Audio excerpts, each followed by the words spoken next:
Velkommen til PwC webinar igen. Vi ved, der er rigtig mange af jer, som er glade for at deltage i de her webinarer, hvor vi i en serie gennemgår nogle af konsekvenserne af den lovgivning, som rammer virksomheder i Danmark, faktisk hele Europa for tiden, og hvor vi prøver på at hjælpe jer til at blive klar til det.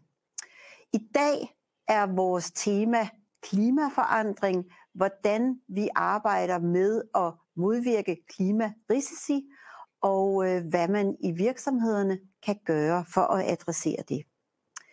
Jeg skal huske at sige, at mit navn er Susanne Stormer. Jeg er leder af ESG og Sustainability Services her i PwC, og det er mit privilegium og fornøjelse at indlede det her webinar, og ellers give bolden over til vores talere og vores gæst. Det kommer vi tilbage til lige om lidt, når vi går i gang med agendaen. Se, det er også vigtigt at sige, at tidspunktet for at tale klima lige nu er rigtig passende. Vi er halvvejs mod 2030-målene, og vi er langt fra at være i mål med det, vi skal. Så der er brug for, at vi sætter ekstra ind, og det kommer vi til at tale lidt mere om. Vi vil først høre fra mine kolleger, Annette Fie, som er ny director i PwC. Velkommen, Annette. Tak. Og Johanna Carlsen, som er en af vores klimaeksperter. Velkommen til dig, Johanna. Tak. Og så har vi en gæst fra DSV, som er Anders Rosing, som vil fortælle om, hvordan I har arbejdet med klimarisici i praksis. Eller arbejder, for det er jo ikke slut endnu. Så går vi tilbage til at tale om, hvordan det hænger sammen med rapporteringen, og det er dig, Johanna, der gennemgår det. Og så har vi tid, som altid, til spørgsmål og diskussion. Og endelig runder vi af. Inden vi så går i gang, så vil jeg sige, at vi skifter over til at præsentere på engelsk. Og det gør vi, fordi vi ved, at der er mange af jer, der ser med, som ikke har dansk som jeres modersmål, og som måske synes, det kan være lidt svært at følge med på dansk. So, with no further ado, I will hand over to the speakers. Before I do, though, I should remind you that there is a chat function as always, and you can ask questions that you have during the webinar. We will address as many as we can, and the ones that we don't cover, we will follow up in writing. So with that, Annette, over to you. Yeah, Johanna, over. That's okay. That was yes. Just to set the scene, we would like to talk a little bit about what is climate change and why are we actually addressing it in this webinar. So when we talk about climate change, we're talking about the accumulation of greenhouse gases in the atmosphere due to the combustion of fossil fuels. And that accumulation leads to a surplus of energy, which ultimately will lead to increased temperatures, which then will have negative effects on the climate system, such as more extreme heating, more flooding, more extreme weather events such as hurricanes, etc. And this is not a new concept, but in the recent year, it's gained more and more attention. In 2015, the world's governments gathered in Paris in order to set, a global goal to what should be the maximum temperature to reach in order to avoid dangerous climate change. And this is called the Paris Agreement, where the governments agreed to reach well below 2-degree goal, aiming for a 1.5 degree increase above pre-industrial levels. But let's see how that is currently going. So this is a snippet from PwC's Net Zero Economy Index from 2022. It shows where the rate that the world is currently decarbonizing versus where we need to be in order to reach the 1.5 degree target. And in 2022, we had a decarbonization rate of 0.5%.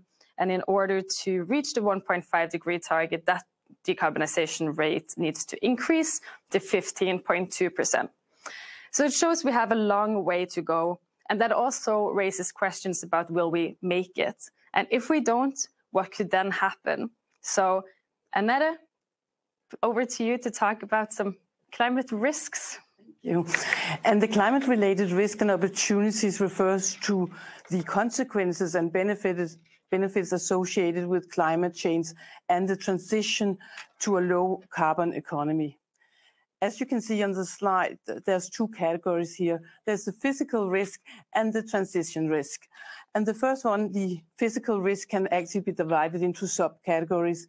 We have the more acute physical risk, which relates to the extreme weather impact as we experience when we are faced with, for example, cold or heat waves, hurricanes, or wildfire. And that is, of course, impacting or can potentially impact property damage, infrastructure, and failure to our supply chains. The transitional risks arise from the shift towards a low-carbon economy and includes policy changes, regulatory interventions, and technology where we can either advance or it can affect the value and visibility in certain industry and assets. So depending on the speed, depending on the industry, it will affect us differently in different organizations. However, there's also some opportunities related to the climate change, and that might be if efforts are to mitigate risk and adapt to some of the climate changes, such as resources, efficiency, and cost savings. One way to analyze into this is actually to use scenarios.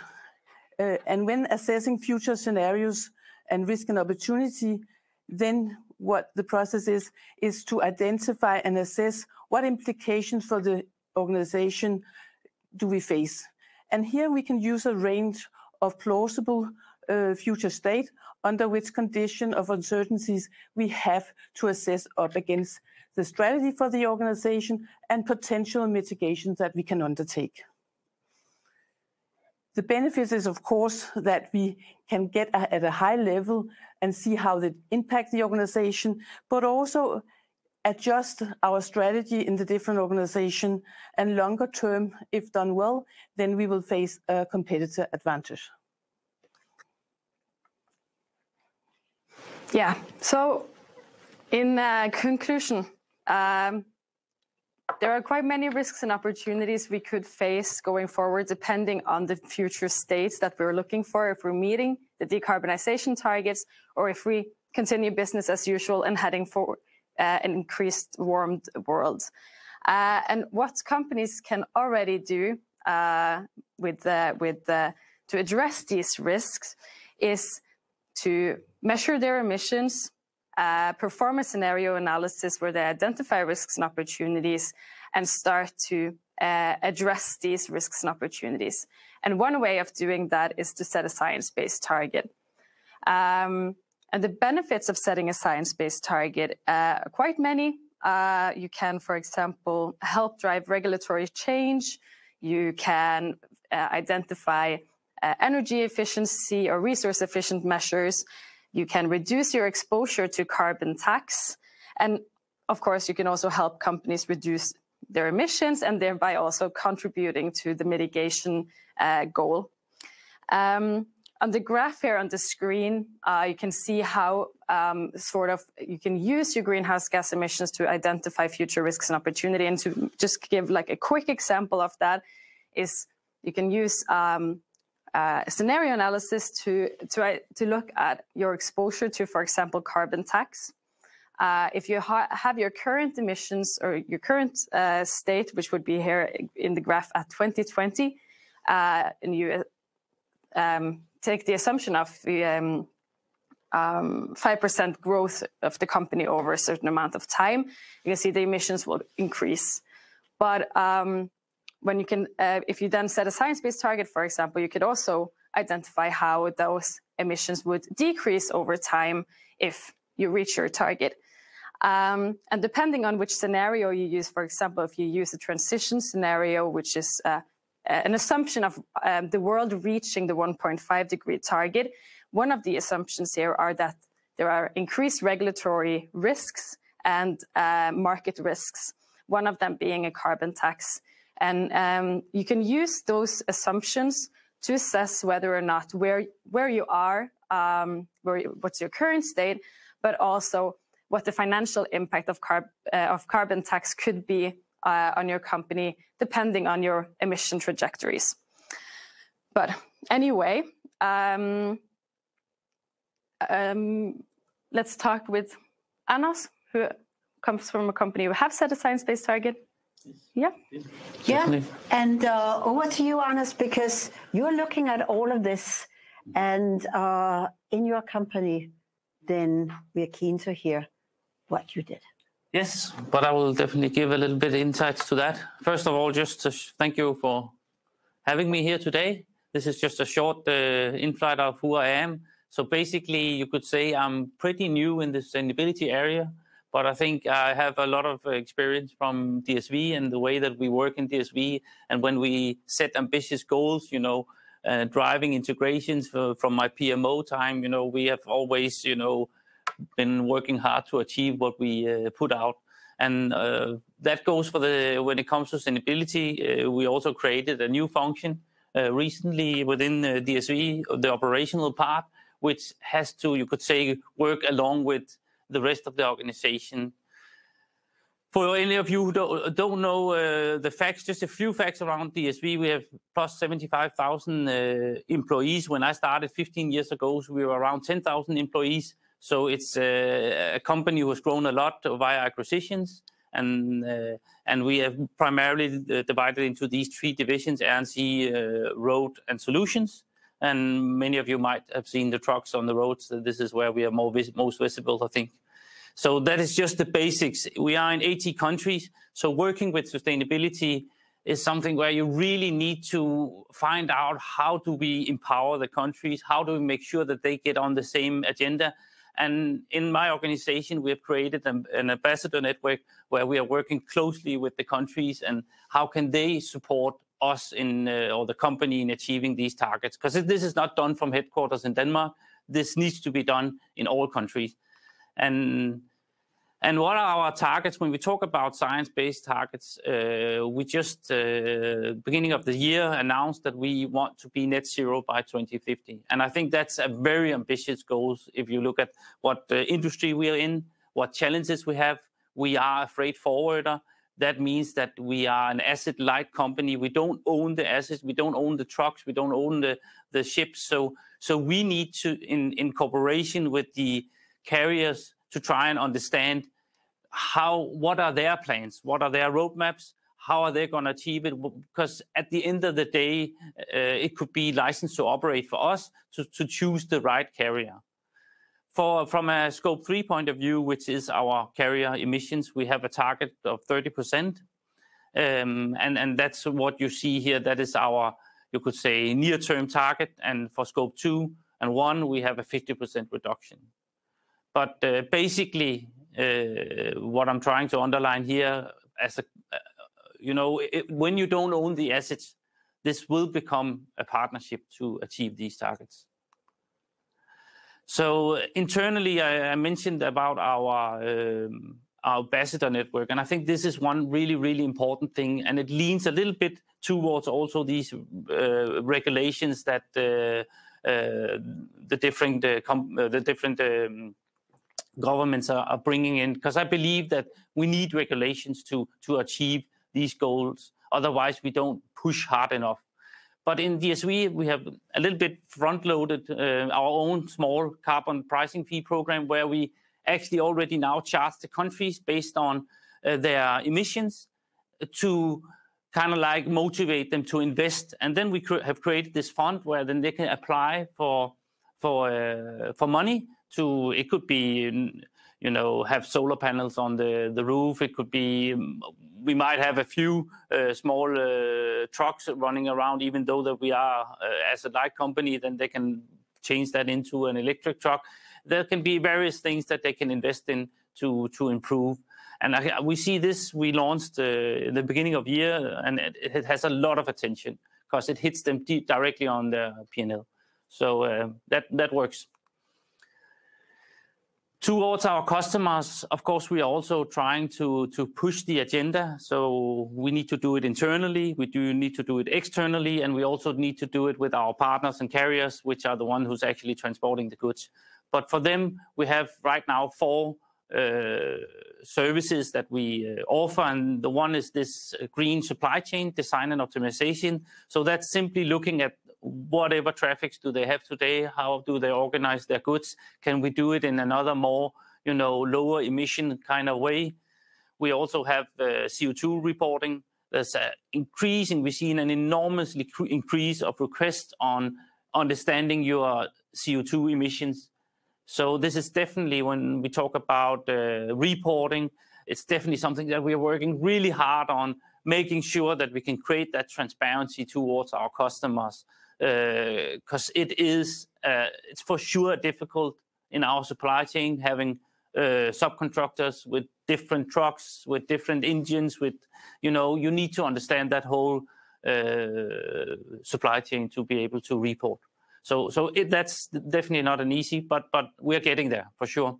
Sustainable fuel offerings, that is something that we can offer on all transport modes. And I think that's a good in between waiting for the right technologies way of reducing our emissions. And there's a lot of interest around the product already.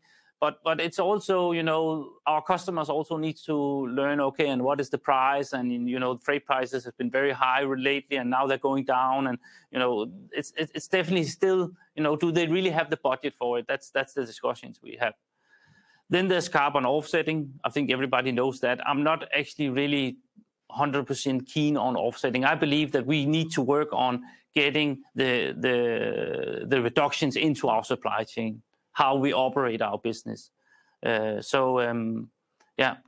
basically what we, just a little bit of insights to what we are working on right now. And if you would bear with us, then I'm sure that many of those listening here would like to hear, now that you've gone through this whole process of setting a science-based target, looking at the risks, what were the challenges you were facing, and what was the biggest barrier for you?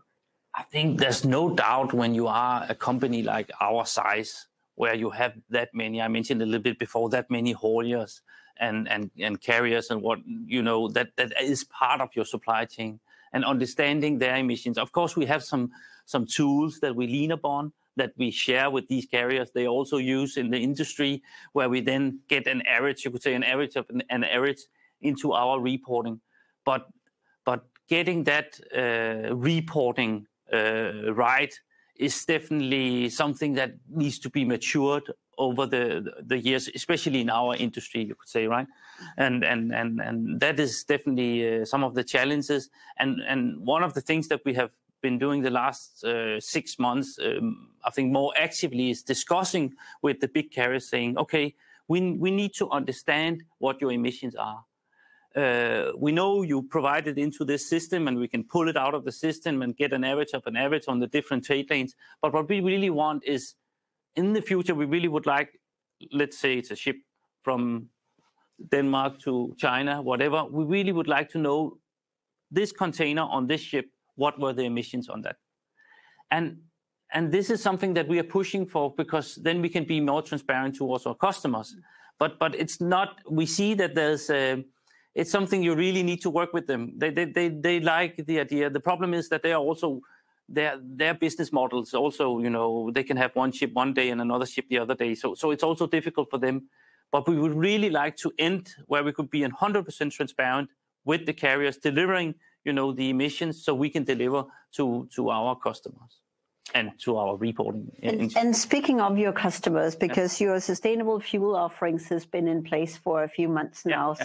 So what has been the reaction from your customers? I think the reaction is, there's for the bigger global customers. There's a lot of dialogue around it, but there's still a journey for them to invest in it. We do see that they are starting to invest, especially the bigger ones, but there will be a journey still, that's for sure. And if anyone out there is considering, should we go ahead with science-based targets or not? What would be your advice? I think science-based targets is a good way of having, an anchor and, something to have, like we have a dialogue around it here. Also, when we talk to our carriers, we ask them, what are your commitments? Are you committed to science-based targets? And because then we have kind of like a baseline that we can discuss from. And I think that is a huge benefit for us in the dialogue. So your message is just get going. Yeah, it's for sure what we see now, and I've been in dialogues with many carriers, etc., and they are all going in that direction. And so I think that is a good. So then my last question, because that also leads into the discussion about reporting. So is there one thing that you really would have liked to have known from the beginning that you know now? From a reporting point of view? Well, from the way you've been working with it. So what you've learned in getting the data, setting up your systems, what would have been good to have had in place? I think, I have to be honest, but I don't think we are on that other side yet, where we really can reflect on it. I think we are all in the beginning of understanding this. We know that there's new regulation we need to apply for, but I must say I can't really come up with I think we are in it right now where we are, So you are only humans too. Yeah. Good. That's wonderful. Thank you so much, Anders. We'll get back to you. And before we go into the reporting piece, we've had a question from the audience that says there is the GHG protocol for carbon emissions as a framework that everybody is using so that we know we're using the same methodology. Then the question is there also a consistent methodology and approach when you do scenario analysis? So maybe one for you, Johanna, and then for you, Annette, to elaborate before we go into talking about reporting. Yes, that's a very good question. When we talk about scenario analysis here, we're talking about the approach put out by the Task Force for Climate-Related Financial Disclosure, also known as TCFD. They have two very good resources and for scenario analysis for both financial institutes and non-financial institutes. So when I'm also going to elaborate a little bit on upcoming regulations around scenario analysis in the upcoming CSRD, they are also referring to these documents as their sort of basis for doing a scenario analysis. That being said, it's not really something you can do wrong. It's something you start and elaborate on over time. And there's no requirements of which scenarios to use, but only recommendations of using at least 2 scenarios, one high impact and one 1.5 degree scenario. Yes, I hope that helped. I'm sure it did. And then, of course, the next thing is to double click on that to understand how to work with that. We can get back to that. A comment from you, Annette? Yeah, totally agree. That's a really good starting point. And then when working more and more into the company's strategies, then that would actually also be to then go into some of the key uncertainty which can truly change the industry. So actually double click if it's new legislation coming in, if it's truly turning around some of the assets. So there could be a lot of work done which actually goes back to adopting into the change here and then put it into play in the company's strategies. Thank you. We've got quite a few very good questions for Anders, so you're not off the hook yet, but we'll give you a break and then we get back to that. So now over to you, Johanna. Thank you. As promised, I was going to talk more about the upcoming regulation and climate risk. And as many of you probably know, the Corporate Sustainability Reporting Directive are coming to Denmark and the EU, and together with it, some reporting standards. On the slide in front of you, see the general like architecture of those standards, where you have 2 cross-cutting standards, meaning everyone will have to report on them. You have 5 environmental standards, where climate change are one of them, and also a mandatory standard. The remaining standards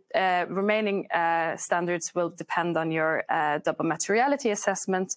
But please remember that climate change is not the only environmental issue that we're facing, but that's more for another time. You also have 4 social standards and 1 governance standards. And there also will be some sector-specific standards coming in a later stage. We don't have the final standards yet. These are just drafts, so this presentation will be depending on, based on those drafts, but we don't expect to be massive changes from where we are now. So let's look into the ESRS E1 on climate change. So this is the general ESRS E1 architecture, where for those who are familiar with the TCFD, it follows the same architecture where you start with your climate governance, then you go into the strategy, you identify impacts, risks, and opportunities, and then you have your metrics and targets. So the ESRS E1, they are based on the same architecture, and this is also the way you're supposed to develop and report your climate change impacts, risks, and opportunities, where you disclose your governance, your climate governance, and your transition plans, your material risks and opportunities, and set targets and report on metrics such as greenhouse gas emissions and the potential financial impacts of risks and opportunities from climate change. And although it's mandatory to disclose on climate change, you will still have to do what's called a materiality assessment. This is to identify what impacts, risks, and opportunities are material for your company. From the standard, you will have to disclose on this in relation to both the cross-cutting standards, where you have some disclosure requirements, and then you will have additional disclosure requirements for climate change. And within this disclosure, a company will have to disclose how they performed a scenario analysis to inform this materiality. So when you're looking at climate-related physical risks and transitional risks, you'll also have to disclose whether or not you use the high-impact scenario, 1.5 degree scenario, etc. So the standard doesn't dictate what scenario to use, but it dictates that you'll have to disclose on it. Whether or not it's a good scenario analysis is up to the company, but a scenario analysis has to inform this part of the process in one way or another. They do, however, recommend to use at least a 1.5 degree scenario and a high impact scenario, which is also aligned with the TCFD standards or recommendations, as I mentioned earlier.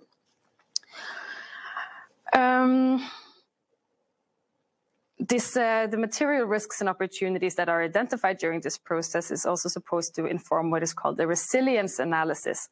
And the resilience analysis is that you take your gross risks and opportunities, you identify strategies and actions to how to mitigate those risks, and then you'll have the net risk after. And the gap between the gross risk and the net risk is this resilience of a company, how to absorb those risks. And that's also a part of this disclosure requirement to elaborate on how, not only how the scenario analysis has helped you identify the risks and opportunity, but also how it's informing that the resilience analysis. And I did take my example earlier here about the carbon tax, but I can repeat it. So if you're, as a company, are using a 1.5 degree scenario, you identify carbon tax or carbon pricing as a risk. you can set a science-based target to reduce that risk. And how the amount you reduce that risk will be how resilient you are. And that's what you're going to end up disclosing for those risks you have identified as material. But then to inform that scenario, the resilience analysis, you'll also have to address which policies and what actions and the resources put in to address the risks. So this is also not only to inform the reader about how you have about the theoretical resilience analysis, but also how to inform the readers on how, for example, you plan to meet your science-based target. So, you know, it's not just a target, but it's actions and resources allocated for it. And for these are also aligned with some of the cross-cutting disclosure requirements for ESRS 1 and 2, where you have additional disclosure of especially how your policies, your actions and resources are addressing climate change mitigation, meaning both greenhouse gas emissions and transitional risks, as well as climate change adaptation, where you disclose how you're planning to address the physical risks that potentially could come if you use a high emission scenario analysis. The same goes for the actions and resources, where you also split up the disclosure requirements into mitigation and adaptation, where you disclose your actions and plan targets to address or what kind of decarbonization levers you're planning to use to reach your science-based target, and your achieved and expected reduction over time, and also levers for how to adapt your life or how to adapt your business in a world where you have sort of like a high impact emission target with global warming of 3 to 4 degrees. Last, you have the metrics and targets in the ESRS 1. They follow as sort of like a 3-tier architecture, where you first at the high level aligned with the cross-cutting standard disclose your climate targets. These can be energy efficiency targets, they can be mitigation targets, they can be actions, or they can be no targets at all. But if you have no targets, that must also be disclosed together with, for example, when you're planning to implement the target. Together with that, you disclose, for example, or not for example, you disclose your together with your target policy, you disclose your target level. For example, I want to have a 50% renewable energy target, and then you disclose your base year and what's the base value. Currently now it's 30,000 kilowatt hours or whatever, and then by the time you want to reach your target. And that's mandatory to do for all types of targets. But then you have special requirements for greenhouse gas emission reduction targets, where you have to disclose a separate target for scope 1, 2, and 3 emissions, and where you can't use removals or offsets to fulfill those targets. And with the greenhouse gas emission reduction targets, you'll have to disclose both a 2030 target. It has to be in absolute numbers, and it has to be a statement on whether or not a science-based target's aligned, that will say aligned to a 1.5 degree target. A company with a greenhouse gas emission target must anyway benchmark their target toward a 1.5 degree target, meaning that if it's 20%, they'll have to indicate how far that is to be aligned with a 1.5 trajectory. Last, you have specific targets such as net zero targets. And net zero within the ESRS 1 is more or less aligned with the science-based target criteria. So if you have committed and are setting a science-based target with science-based target initiative, you'll have come a long way to already fulfill that disclosure requirement. And then specifically for those kinds of targets, you have to disclose what kind of framework you have used, what is the definition of net zero, and also how you plan to to neutralize the residual emissions, meaning those you can't reduce, you could neutralize through carbon removal and storage, but aligned with the science-based target criteria, there will be less than 10% of your current emissions. So it's not an excuse to wait. And last, I just want to again emphasize that the ESRS-1 doesn't dictate behavior, so it's not forced to set a target, but it's highly encouraging you to do so. And by forcing a disclosure of it, the expectation is that more and more companies will set a science-based target in the coming years. Thank you. That was it for the regulations. Happy to take some questions. Thank you so much, Johanna. I think we'll start by getting back to you, Anders, because it seems that there are some clients, some customers amongst the audience. So one of your customers would like to know, can they receive information on this carbon emissions from the transports that they bought from you to use in their own carbon reporting? Yes, that is exactly one of the services I showed here on the slide. That is definitely something that we have been developing and are giving to our customers to create that transparency. Yeah. Yes. So you are preparing to help them do their reporting? Yes. Yes, of course. Yeah. We need to. When you then set your target, you had this very ambitious target, 30% reduction for scope 3, 50% reduction for scope 1 and 2. How did you arrive at that, and what was your baseline year? So could we get a little bit under the hood of your math here? I can tell it wasn't me solely who made this decision, right? So we have a big team who's working with this every day and do a really good job on what we believe that we can achieve, right? And of course, that needs to be taken into consideration, and the technologies in place, and the investment, and the market that we are in, right? So there's a lot of factors put into what.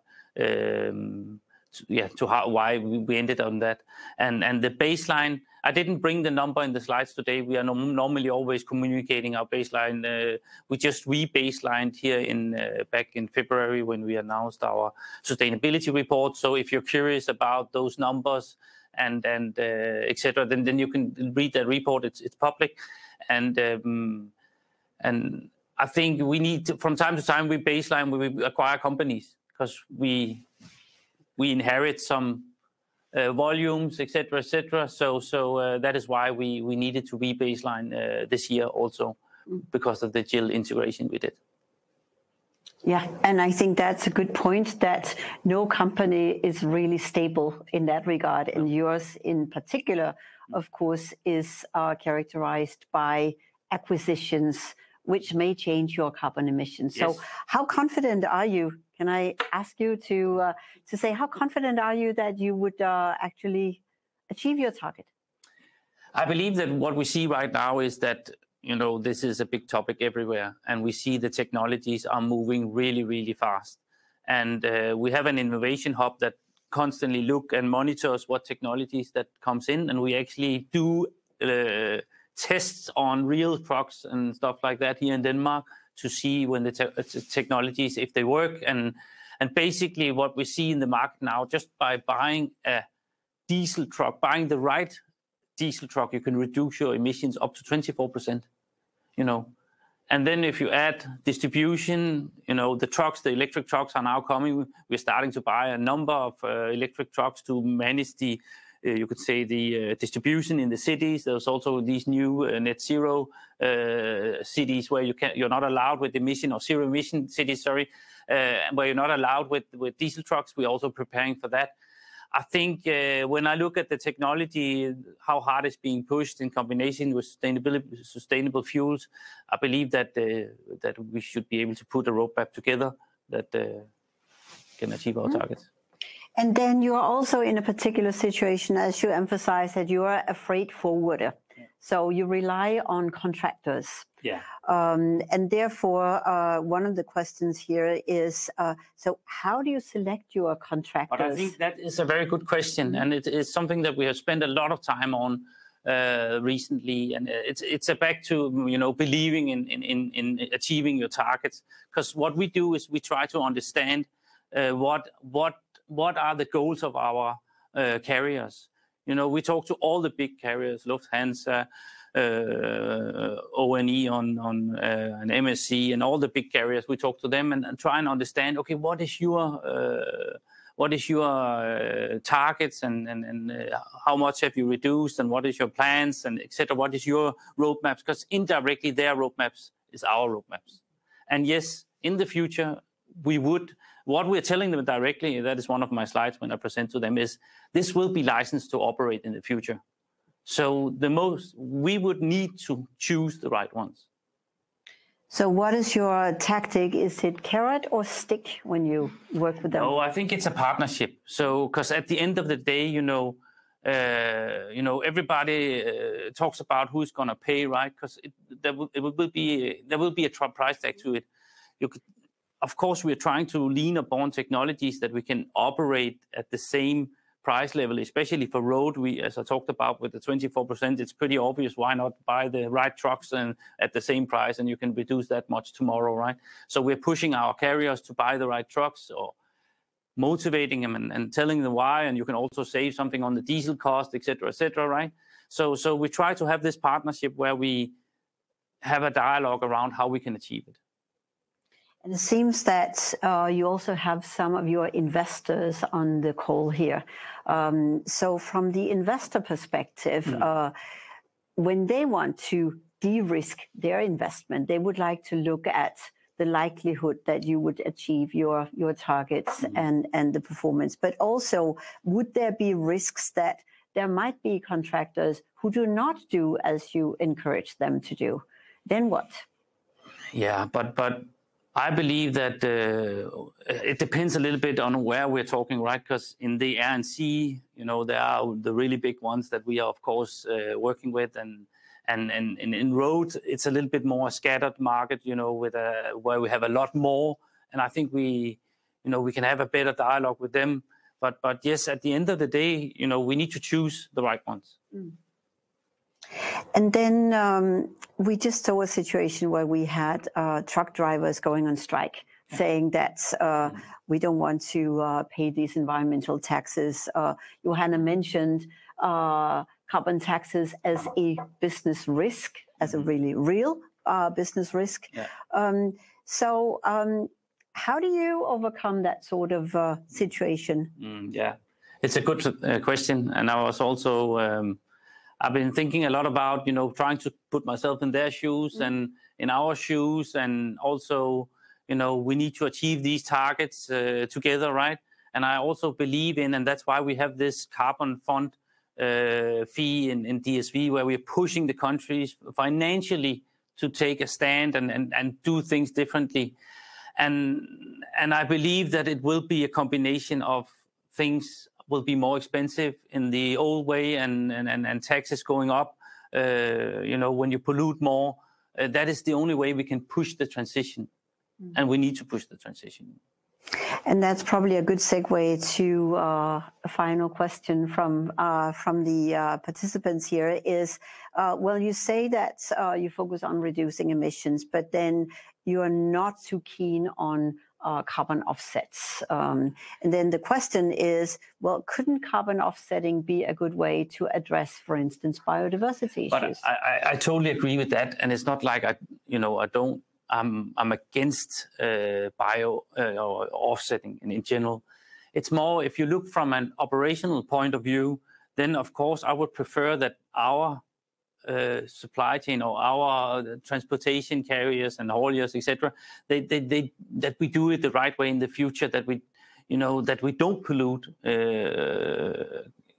I'm not saying it's, and we also have it as a part of our services. But personally, I would prefer that the truck that are moving from A to B is less polluting in the future. That's a good answer. So thank you so much. We may come back with other questions, but for now, let's turn to the science-based target setting.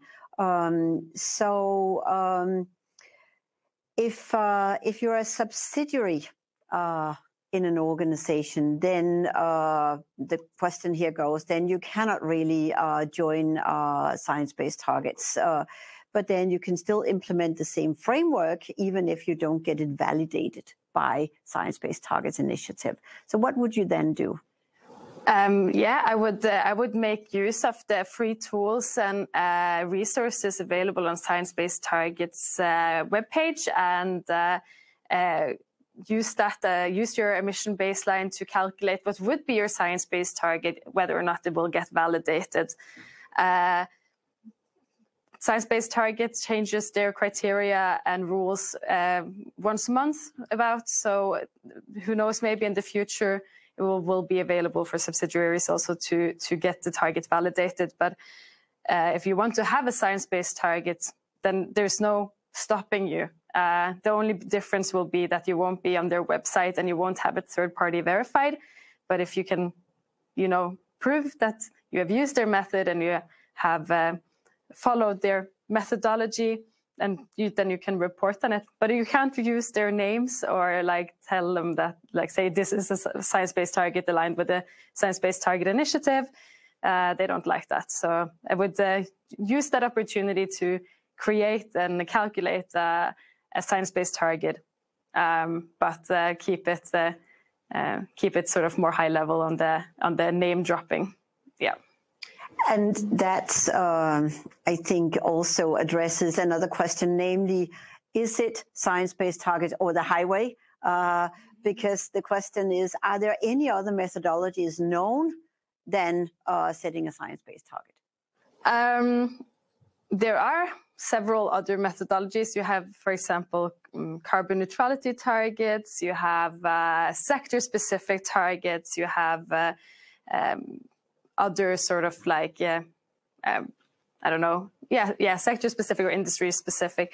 But science-based target is that sort of has become the leading target-setting tool when it comes to the cross-sector targets, and especially also if you want to follow the IPCC's reduction pathway towards the 1.5 degree target. That's what it is based on. I know the financial industry has their own methodology also, but they can also use the science-based targets one. And they do expect it to be more options coming, but more for a sector-specific point of view in order to address certain high polluting sectors, such as the fossil fuel industry, which currently cannot set a science-based target. Then how do you then set a believable and trustworthy decarbonization path target is the big questions. There is industry-specific target setting tools out there. But yeah. Good, thank you so much. And speaking of tools, we also covered the GHG protocol. And there's a question here, is it compulsory to disclose scope 3 emissions? And does it have to be according to a specific methodology? From, I believe, 2015, it has been mandatory to disclose scope 3 emissions if you want to follow the greenhouse gas protocol. It's falling a little bit between the cracks here because people are treating the greenhouse gas protocol from 2001 as a separate thing from the greenhouse gas protocol from 2015, where they have their scope 3 standard. So since the scope 3 standard is mandatory to disclose your scope 3 emissions, and it will be mandatory in the ESRS one to disclose your scope 3 emissions for all 15 categories, not just a selected few. And one more question regarding the specific requirements in the standards. Are there any formal requirements towards an actual reduction of your consumption? So not just purchasing zero emissions energy to get to a total net zero. Can you repeat that? Yeah, so the question is, are there any formal requirements towards actual reduction of consumption and not just to say that you are pursuing a target? Well, it comes down to when you disclose your policies and your actions and resources, then you have to disclose how you want to achieve your targets. And you disclose your reduction over time by annually disclosing your greenhouse gas emissions, but there's no specific requirement on disclosing how they have been achieved, like in detail. It's the emissions, and then you can qualitatively describe how it's been used. But there's no requirement to disclose consumption patterns. Yeah. So I think the point here also that Johanna emphasizes is that the reporting standards and the directive is a transparency directive. It requires you to report on what you do and how you intend to get there, but it's not specific about the kinds of behaviors that you must do. But then, of course, the intent is to incentivize companies to follow suit when others have set targets and they can demonstrate that they can get there. So a few more questions about the reporting, and here we may be going into something that's slightly more technical. Let's see. Annette, there are a few questions about double materiality assessment, and that's, I think, could be the topic of an entire separate webinar. The question here is that when a company has compiled a long list of material topics, so subtopics and sub-subtopics as per the standards, is that list then created through assessing the topics on impact, risks, and opportunities is the question. And then after that has been done, then you would have the most material topics, and then that should be assessed through an impact and financial analysis. Is that correctly understood? Yeah, when looking into the materiality issues, then it's very important that we first gather the overview of what is relevant for this industry, and then, of course, the specific organization. Secondly, when you then have that list and you start to assess the impact, then actually, when you have boiled it down to these are the most significant issues for that particular company, then actually to say, okay, which ones are the most and the highest that we should start dealing with first, but also saying and document how have we arrived to that those others are below that threshold that we put out there. And that is using exactly the same methodology as we are using for the enterprise risk management thinking.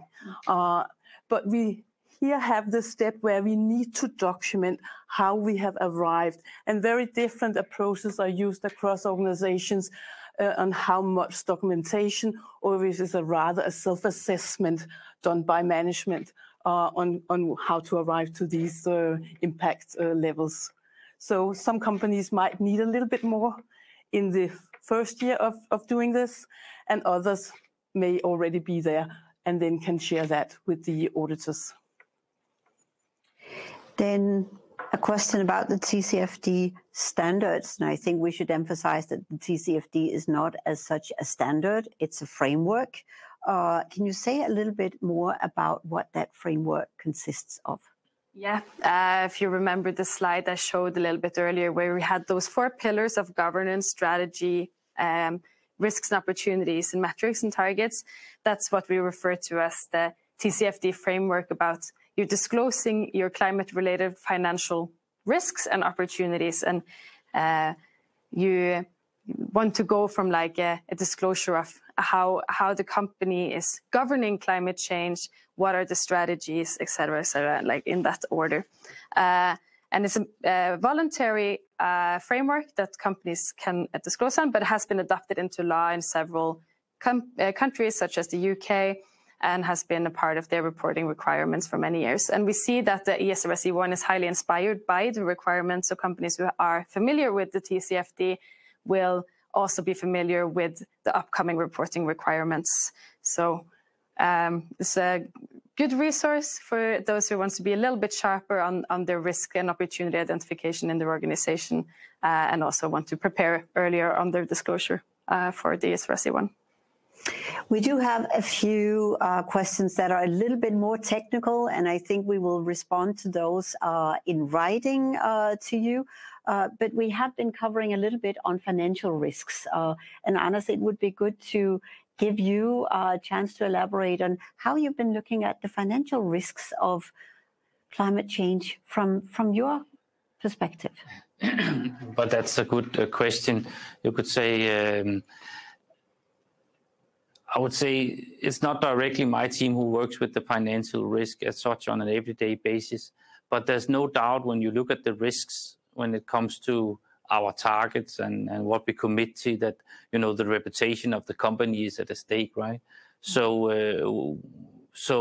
and that then tells me indirectly that could have a financial, if we don't deliver on what we have promised, you could say that could have a financial risk, right? If our reputation, we are a big global player, right? So that's how I interpret and financial risk. Yeah. And Annette, maybe your perspective on financial risk, because you have been working with both financial and sustainability risk. And I think, exactly to your point, Anders, I think when assessing the risks we are talking about today, then it's very important that we both take the view and look at it from a pure financial and a reputational point of view, because all reputational risk becomes financial at a little bit later stage. So actually having both glasses on when we discuss and assess. So very last question, and this is for you, Anders, is if you had one wish on how data transfer should happen between the customers and you, so that all customers would have to calculate and report their emissions to you, what would that be? Yeah, if you had a magic wand. But as a starting point, as transparent as possible. And for us, it starts with the carriers being transparent towards us, right? Today we have a system in between that is probably fine and all good. A lot of averages we get in, and then that is what we give to the customers, right? But the more transparent and more accurate we can be all the way through our supply chain, then the better, I would say, will be. And that's also what we're working on. That's your wish. Yes. Good. Let's hope that that wish comes through. We're getting towards the top of the hour. I should say, first of all, thank you to all those of you who listened to this webinar live. You can always find it on our website to revisit, find some of the others. There will be more. The next one is on the 14th of June, where we will be addressing a very practical question, namely tax-related issues when it comes to having vehicles, electric vehicles on your site, so that you can offer that for your employees, for your customers, and in some cases for other users as well. So there are some technicalities around that. And that is led by our colleagues who are experts in tax and carbon taxes. We will, of course, share the slides. You will always be able to find the presentation. I also said we will respond to those questions we didn't cover in writing. So thank you for that. Bring them on. If you have any other questions about the frameworks, about how to do the analysis, you know where to find us, and we look forward to driving this with you. And then maybe a last point is, in Denmark, we've actually been leading the pack in building science-based targets. So let's keep that up, and let's keep that #1 spot, because it is a good way of getting towards where we need to go by 2030. Thank you for now. Thank you for listening. Thank you, Anders. Thank you very much. Thank you, Johanna and Annette. And to our fabulous crew behind the screen, as always, Freja and Simone. Thank you all. Have a good day.